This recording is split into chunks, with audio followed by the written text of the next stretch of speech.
Welcome Wargamers, my name is Doug with 2+ Stuff, and in this video we're going to talk about the Start Collecting Sylvaneth box. Now, if you haven't done one of these with me before, essentially what I do is I take a look at the Start Collecting boxes for each faction. In this case, I'm redoing an older video because since that one came out like 4 years ago or something crazy, an entirely new battletome has come out, the game has changed, a new edition, and so what we're going to do is take a look at this and evaluate it as a product. We're going to look at the units that come inside, what you get for your money, go through the individual war scrolls of each of those units to kind of give you a sense of how they interact with one another and the rest of the faction, and essentially try to break down, is this a good value in terms of what you get for the money, and is it a good value in terms of, if you buy this, is it a good way to start this specific faction? And so we're going to go ahead and kick that off by taking a look at the contents of the Start Collecting Sylvaneth box. In this set, you will receive a Branch Witch, which is the small hero there, a Tree Lord, the big guy, and he has 2 optional builds, which we will go through, and a set of 16 Dryad models. Now, taking a look at this set from sort of a higher view, looking down on it, the truth is this faction doesn't have a ton of different unit options. And so when you get this set, you get one of their small heroes, one of their big centerpiece units. The Tree Lord is an amazing kit, by the way. And all 3 of its optional builds all have a place within the army. And then you get its most basic troop. And I actually kind of like that equation. It's something that Games Workshop did for quite a while, where it's just your baseline. They call it a battle line. So it's the most basic unit. You need a few of them, and then a hero to kind of complement them, and then some cool centerpiece unit. And it's actually a formula that really works. It's very visually stunning, and we're going to talk about the different units and how you can build them. And we're going to kick it off by talking about, of course, the leader, which is how I always start these things. And the leader for this set, at least as they present it, is the Branch Witch. Now, this is a pretty interesting model. Got a movement of 7. Most things are 6. That's kind of an interesting. Got a little more shiftiness there. 5 wounds, a 5-up save, and 7 bravery. Immediately you can tell she does not want to be in combat, right? A 5-up save is, she's made of paper. Wood. For her weapons, she has the Greenwood Scythe, which is her main weapon, 2-inch range, which is really great for attacking over a rank of units in front of her, like if she had a little guard in front of her. 4s to hit, 3s to wound, no rend, and 2 damage. Now, again, the no rend is what really hurts there, but having 2 damage is quite nice. Now, the second part of this is the Snapping Mandibles, which we're going to get into a little bit more detail on that, but it's 1-inch range, 1 attack, 4s to hit, 4s to wound, -1 rend, and 1 damage. Now, what's important to note here is making the distinction between her weapon and the little bug that sits on her shoulder. If we take a look at the War Scroll, it actually points out the fact under Companion here on the left, a Branch Witch is accompanied by a bitter grub that attacks with its snapping mandibles, meaning that second weapon profile belongs to the bug. It's treated as a mount, basically, for all rules purposes, and the reason that's important is if you are looking at various artifacts in your army, a lot of them will replace the melee weapon of, the bearer or whatever like that. And what it means to have the bitter grub be a mount is that, for example, let's say there was a weapon called the Sword of Destiny, replace, the profile with this effect, right? You can't do that to the bitter grub. It's not like she has her scythe and the ringworm on her shoulder has the BFG gun or something like that. Nothing like that. She can take the artifact and the weapon, and that weapon profile counts as something completely different. They still get to both attack. You just can't really modify it in the same way. And now we're going to move into her abilities. Now, what I'm going to do is kind of put a asterisk. Every one of these units have a rule that we're going to revisit when I kind of do my sum up at the end, okay? First one is Fury of the Forest. Add 1 to hit rolls for attacks made by this model while it is wholly within 6 inches of any friendly awakened wildwoods. We have much to discuss on the idea of wildwoods, so kind of just put that one, put a pin in it in the back of your head. We'll come around back to it.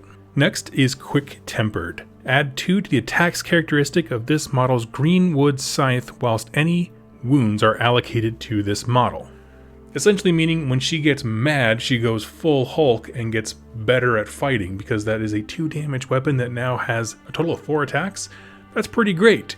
The problem is she only has 5 wounds, so if something hurts her, it's likely going to kill her. So it won't come in as much as you hope it would, but it is still there and it's good to remember. Now, what makes this unit unique and kind of a value for this box is she is a wizard. She can attempt to cast 1 spell and unbind 1 spell in your hero phase and your opponents respectively. She knows Arcane Bolt, Mystic Shield, and Unleash Spites.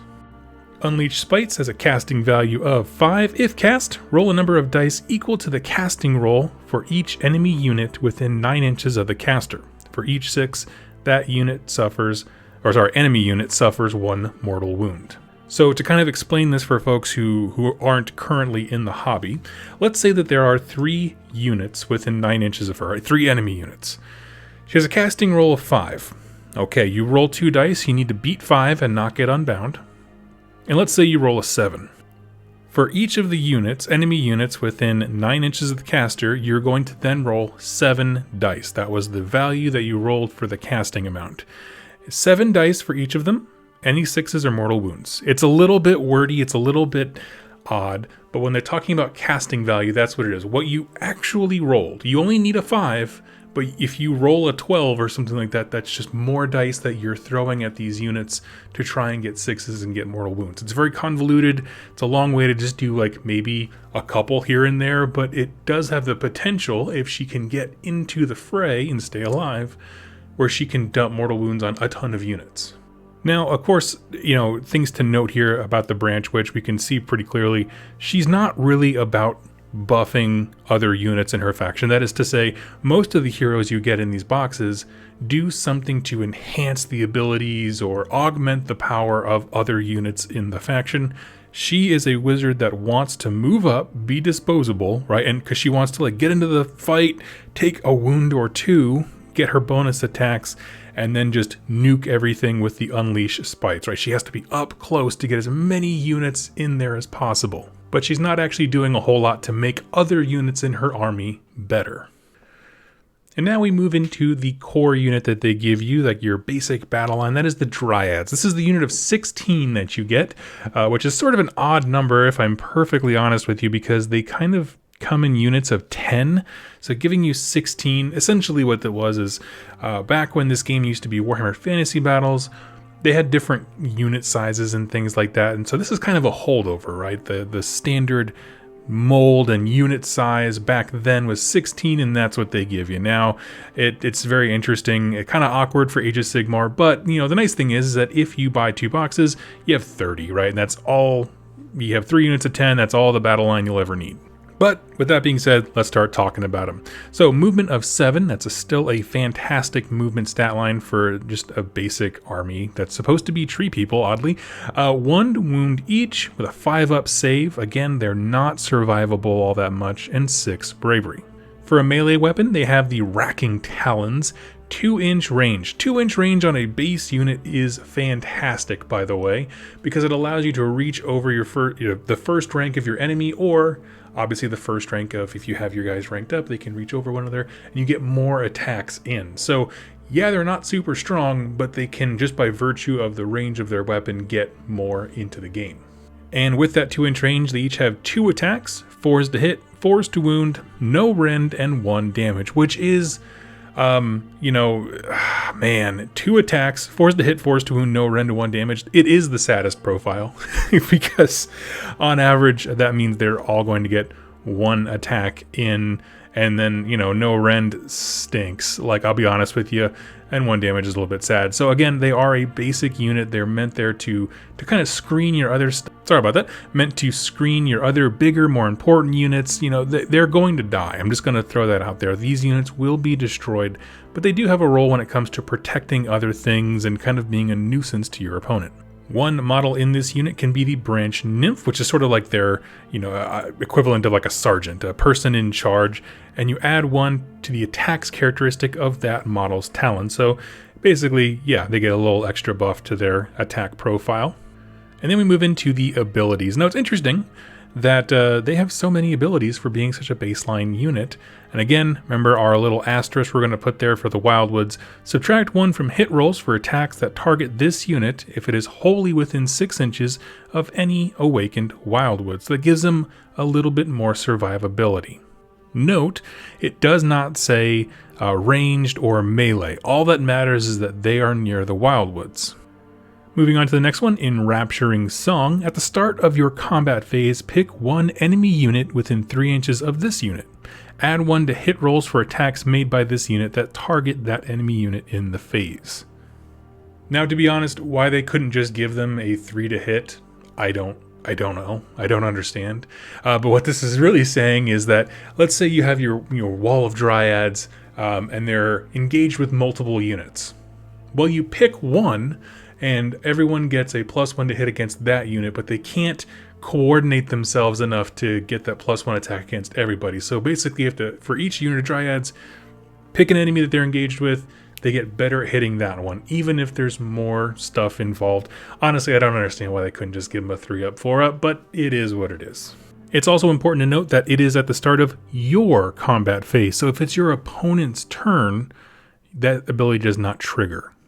It's not at the start of the combat phase where you do it all the time.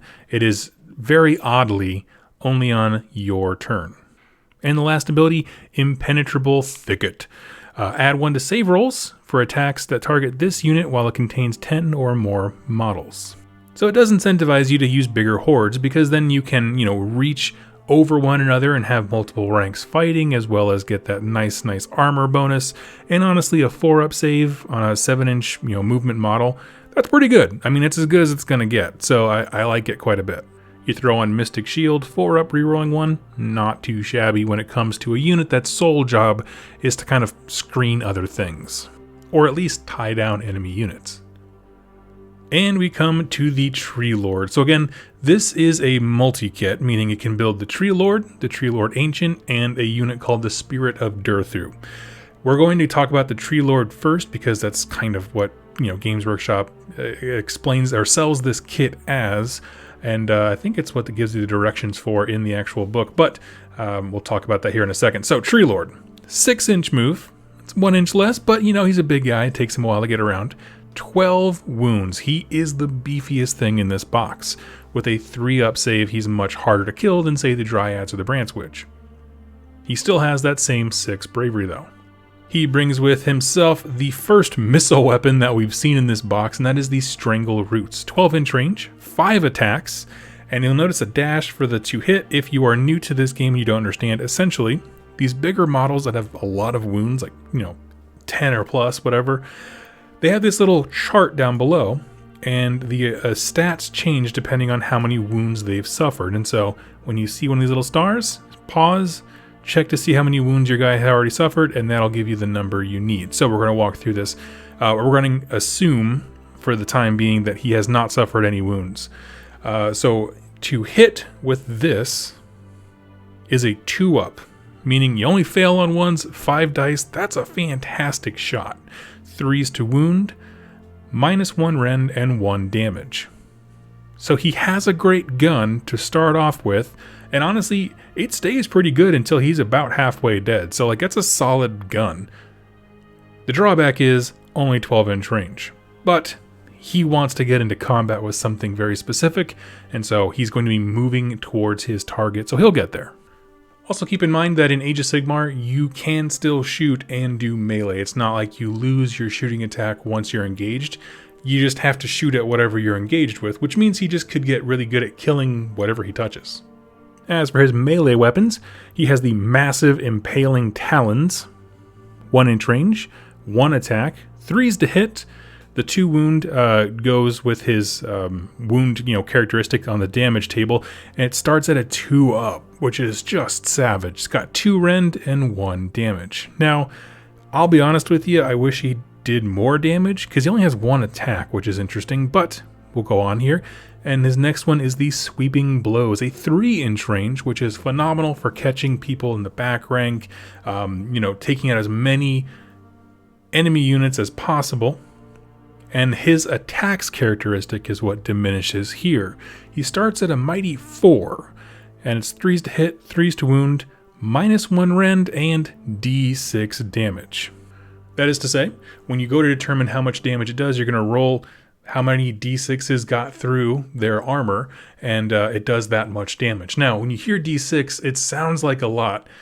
The truth is, you roll a 1 just as many times as you roll a 6. So on average, when I see d6, I try to assume somewhere between like 3 and 4. I mean, that's the actual maths of it all. So, don't get your hopes up that it's going to be like boxcars all the time. It's just not. Sometimes it's going to do very little. Sometimes it'll do everything in the world and you'll just burninate whatever unit it touches. So now moving down to the rest of its abilities here, and it does have some pretty fantastic abilities. Okay, we have Ground Shaking Stomp. At the start of the combat phase, pick one enemy unit within 3 inches of this model and roll a dice. On a 4-up, that unit fights at the end of the combat phase after the players have picked any other units to fight. Now what's important here is that you look at the wording, it is different from the Dryads thing. At the start of the combat phase. So this absolutely does work in your opponent's turn as well. A second combat starts, you pick somebody near him. On a 4-up, they have to fight last. And being able to dictate when combat happens is incredibly powerful in Age of Sigmar. Especially because, he's your big stompy guy. He wants to get his swings in first. So that's a wonderful ability for something like him to have. Absolutely 10 out of 10. People would love to have it. Obviously having better odds than a 4-up, but you take what you can get, it'll happen. The next ability is Impale. If the unmodified hit roll for an attack made with massive impaling talons is 6, that attack inflicts d6 mortal wounds on the target and the attack sequence ends. So we look back up here at the massive impaling talons.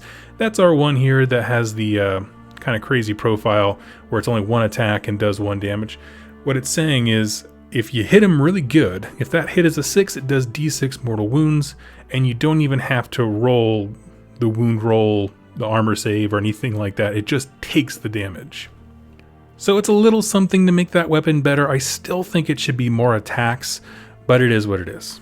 And lastly, again, every single war scroll has that little asterisk we're going to talk about here at the end.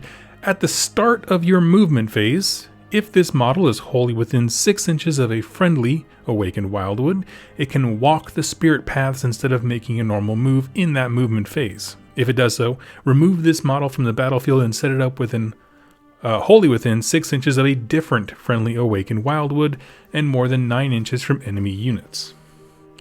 Essentially, it's a teleport. If you have more, of these terrain features which come as part of the Sylvaneth army, he can teleport across the board, which does have a lot of potential. Being able to shift where your wrecking crew, units, your big heavy lifters to do a lot of damage is super good. The fact that it's not tied to any kind of spell, you don't roll for it, it's just if he's there, he gets to teleport for free. Caveat here, if an enemy unit runs into your Awakened Wildwood and they create a situation where he cannot be placed wholly within 6 inches, and he's got a big old base, and still be outside of 9 of an enemy, there's no way to teleport. It is a thing that can be shut down by your opponent. So it does have some real pros and real cons to it. And really quickly, I just want to talk about the 2 other variants. They're not dramatically different. You'll see the massive impaling talons and sweeping blows. I'm not even going to re-talk about them, but the other variants do give you some interesting things.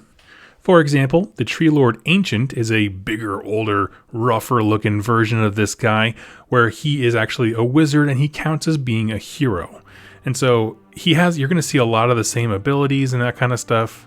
He trades out the roots for a Doom Tendril staff that can shoot people. 1 attack, the 2 hit is tied to his wound or how many wounds he has suffered. 2+ to start, which is great. 3 to wound. -1 rend and d6 damage. Again, d6 looks really impressive. It's not always gonna be. The melee profiles are pretty much exactly the same, although his sweeping blows starts a little bit lower. Again, he's not a melee champion. He doesn't quite start off the same, but everything else is largely the same. Moving down to his abilities, he has the same ground shaking stomp. impale, spirit paths, but he gets a few little extras. So we'll look down here at the new abilities that we get. Silent Communion. Once per battle in your hero phase, you can pick one friendly model with this ability and set up one Awakened Wildwood wholly within 18 inches of that model and more than 1 inches from any model, terrain feature, or objective, and add it to your army. So as all these units have stuff that ties them, both thematically and rules-wise to the terrain feature, Awakened Wildwood, he essentially gets to summon one mid-game at some point for free. You don't pay anything for it, it just pops up. Now, the thing about that is, it is once per game, a model with this rule. So taking multiple Tree Lord Ancients does not allow you to do, all crazy Wildwood summoning. And as I said before, he is a wizard. He can attempt to cast one spell in your hero phase and unbind one spell in your opponent's. And his unique thing is Awakening the Wood. Awakening the Wood has a casting value of 6. If cast, pick one friendly Awakened Wildwood that is wholly within 30 inches of the caster. Each enemy unit within 3 inches of that Awakened Wildwood suffers D3 mortal wounds. You roll separately for each unit. Which is actually not bad, seeing as how he can put a Wildwood anywhere and then throw a couple wounds on, whatever unit. What I would say is it's really nice to have, if someone does try to do what I talked about earlier, where they run onto an Awakened Wildwood to prevent your teleportation, it's an option to punish them for doing that, because now any unit within 3 inches of that forest is going to start taking damage. And lastly, he has something we have not seen so far, and that is a command ability. Heed the Spirit Song. You can use this command ability in your hero phase. If you do so, pick one friendly model with this command ability. Until your next hero phase, you can reroll save rolls of 1 for attacks that target friendly Sylvaneth units wholly within 12 inches of that model. So he functionally gives Mystic Shield to everyone around him in 12 inches. It's fine. And lastly, we have the Spirit of Durthu. This is the crazy melee model variant of this same thing, whereas the normal Tree Lords are like, active members of their society, and the Ancients are like these wise soothsayers and all these things. These guys are just mad with battle lust, okay? They also have a ranged attack, 15-inch range. The attacks start at 6, 4s to hit, 3s to wound, -1 rend, D3 damage. To be honest, of all of them, that's my favorite attack profile for the ranged weapon. For the melee, they trade out, the talon or whatever, or I guess kind of like the, what do they call it? The sweeping blows for the Guardian Sword. So range of 3, that's phenomenal. 3 attacks, 3s to hit, 3s to wound, -2 rend, and then when it comes to the damage, it starts at 6. And then for most of the game, it goes to D6. But I will say that is a very impressive weapon. And that's why a lot of the tree units or the Tree Lord kits that you see tend to be Spirit of Durthus, because it can be savage. He, of course, also has the massive Impaling Talons, which is pretty much the same. Although I will say his thing changes with wound starts at 2, -2 rend, 1 damage. Yep, it's the same. Moving down to the abilities, he has 2 unique ones here. Champion of the Everqueen's Will. Add 1 to the bravery characteristic of Sylvaneth units while they are wholly within 12 inches of any friendly models with this ability. So if it's any friendly models with this ability, it doesn't stack with one another. So if you have 2 Spirited Durthus just chilling out together, they don't give +2 to something that's in range of both. And this other one is Wrathful Guardian. Add 2 to the attacks characteristic of this model's Guardian Sword, while this model is wholly within 8 inches of any friendly Awakened Wildwood. Now he also still has the Spirit Path's teleport thing, and so if you teleport him within 6 inches of that Wildwood, he will be getting 2 attacks to that crazy awesome weapon, bringing up to 5 for that nasty thing that's going to do between 6 or D6 generally wounds on somebody. Now, obviously, I kind of sped through those last 2 because they're already taking things that we talked about in the Tree Lord War Scroll and just different shades of it, if you will. And so what we're going to do now is kind of take a step back, look at how this box set fits within kind of the context of the rest of the army, and then talk about its overall value. And so at this point, we need to talk about that, I keep calling it an asterisk. Every unit in this box, no matter what variants you build or whatever, has rules tied to something called an Awakened Wildwood. Let me show you what that is here. This is it. It is the terrain feature of the Sylvaneth army. Now, I will say this. No other faction in this game has as much, rules integration with their terrain features as Sylvaneth. That is their unique selling proposition. You are tree people playing in tree land with all kinds of woods, and it is thematically very appropriate and very cool. The issue becomes where those things interact rules-wise to where if you buy the Sylvaneth Start Collecting box, or you just get a bunch of Sylvaneth, right? Let's say you skip this box and you just go into the faction whole hog, buy whatever looks cool. At the end of the day, you're not getting all access to all of the things that your units can do unless you have these terrain pieces. And to be honest, if you look down here, there's a little box set that has 3 of them. You definitely want more than one, because remember, you have a command ability, or not a command ability, but that spell, or just general ability, I'm sorry, on the Tree Lord Ancient that lets you just plop another one down for free. Up front, I don't care for an army that's so intensely tied to terrain, but if you do and you love this aesthetic, I suggest saving up to buy the terrain and like 2 of the Start Collecting boxes. And that's super not meant to dissuade you, but when I do these reviews, right, I'm looking at these box sets as a standalone product, and the fact that every unit has rules that you simply don't have access to because it's tied to another product is something you have to keep in mind. But also, keep in mind, once you get that set of terrain, those abilities are unlocked for dang near every unit in this faction. So if you really are interested in this army, that acts as a positive, meaning one purchase gives other things of value and increased things like that.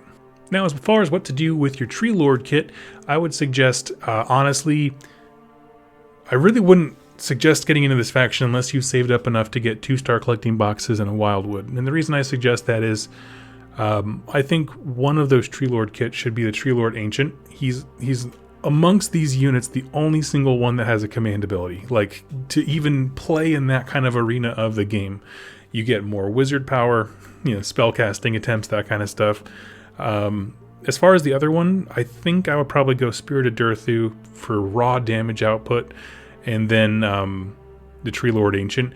And that would also give you well over 30 Dryads, so you'd be able to fill out your battle line very, very simply, and boom, you have a functional army. Everything up until then, like if you're doing like a Path to Glory where you start with a Start Collecting box, I'm just gonna not lie to you, it's gonna be rough. In fact, the entire army is in a rough place competitively, if that's something that really interests you. But if you're just more of the narrative mindset, like I would honestly say it plays to its lore fairly well. Certainly like the thematic aspect of having all these woods and sprouting up nature around you is very cool. It just is cool. But you have to understand that it's an investment to be able to kind of get all of those things working. Now, whenever I end these videos, I kind of round it up by asking 2 very important questions when it comes to its value. That is to say, do the models in this set represent the rest of the faction? Like, are you going to start this faction with Sylvaneth, Start Collecting box, and then be surprised at what the rest of the army is? And the second thing is, let's say you really love this faction and you buy a whole bunch of them. Are you going to actually use the models you started with? Because sometimes some of these boxes, they give you models that you're not really ever going to use once you've grown into a full army. So starting with that first question, do these models represent what the rest of the faction looks like? Absolutely, right? If you like tree people, boom, there's just more kinds of tree people for you, right? You're gonna love it. More trees than you can shake a stick at. But in seriousness, this is like one of those things where they did a really good job of keeping all the aesthetic ties together. Everything from the trees to the heroes, the leaders, the big guys, all the different variants of them. It all works really, really well. The second part of that question, though, is are you actually going to use these units once you start playing full games and you have a big collection and all that kind of stuff? And that one kind of depends. You see, if you're a casual or narrative player, the answer is yeah, you will. Dryads form the basis of darn near every story that Sylvaneth are in. They make up, or they're at least included in some way in most of the War Scroll battalions and that kind of stuff. Like, you will use them. And of course, the Tree Lord kit is your centerpiece model for the most part, aside from Alaria herself in the faction. Absolutely. Branch Witch, I don't know how many you'll actually use. I think if you did the 2 Start Collecting box thing, you'd be hard pressed to use both, to be honest with you, because the Tree Lords are just cooler. But, you know, it is what it is. As far as, you know, so I think on that end, it does really well. Now, if you're a competitive player and you're like, I just want to go to events and tournaments and stuff like that, I'll be honest, this box has a lot less value, because the way that competitive play goes when you're kind of like min-maxing points and trying to get the most efficiency out of every unit, you tend to see a lot more with Kurnoth Hunters, which are sort of the elite infantry, somewhere between the Dryad and the Tree Man. There's this unit called the Kurnoth Hunters. You'll see them in competitive play a lot more. And so, you know, if you're a casual narrative person, you'll use all these and then grow and expand into Kurnoth stuff. Whereas if you are straight competitive, you're probably better off just starting there. But here's the thing, I can't possibly know everything about every single faction. And so if you are a Sylvaneth player and you love this army, I would love to hear your thoughts. Like, what are your thoughts on how closely tied the terrain is to the faction? How many do you suggest people have? Like, how many of those individual Wildwood circles do you suggest people own? And just generally tips and stuff like that. For these kinds of videos, I always pin the most helpful comment for people. So if you want to have your name shown and emblazoned and immortalized, go ahead and just let us know. Like, help people. Let us understand the best way to get started with this army and cool ways to expand from there. So anyway, thank you all so much for watching, and I'll catch you next time in my next Start Collecting box review. Hey everybody, I hope you enjoyed that video. It was made possible by the folks over here to the left. These are my top supporters over here on YouTube and on Patreon that keep this channel going. If you'd like to learn more about how to become a supporter and get some cool things in the process, like exclusive pictures and interactions with me, and get your questions answered here on the channel, go ahead and click any of the links down below or the join button on the community page over on YouTube. Regardless of your choice, I wanted to thank you so much for joining me with this video, and I look forward to seeing you in my next one. Happy wargaming.